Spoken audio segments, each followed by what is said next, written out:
económicos como la empresa Soriana y el grupo Atlacomulco.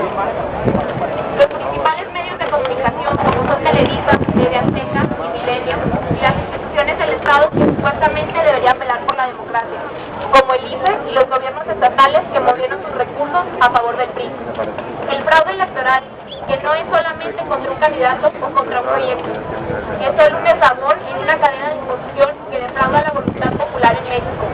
La democracia en México sigue sin ser una verdadera democracia y es una asignatura pendiente de los anhelos libertarios de este país.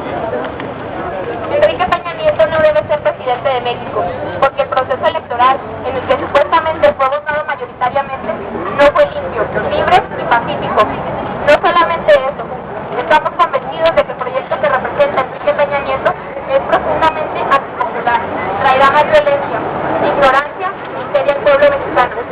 Ese proyecto solo puede ser gobierno basado en el poder del dinero y la corrupción, manipulando la información, el hambre de la gente y utilizando la violencia del Estado.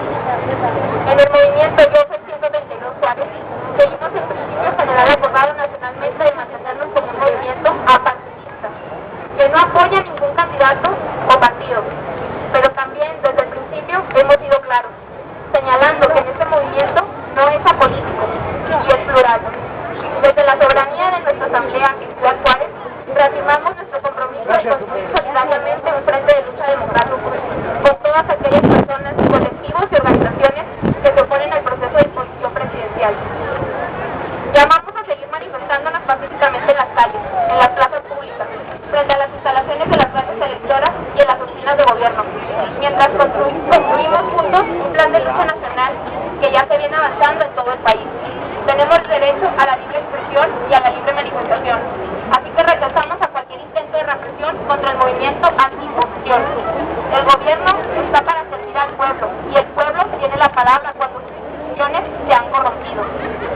No solamente nos manifestamos frente al gobierno y los medios, queremos llegar a la gente para poder ir tomando conciencia de esfuerzos por una lucha unida, fraterna y generosa, que puede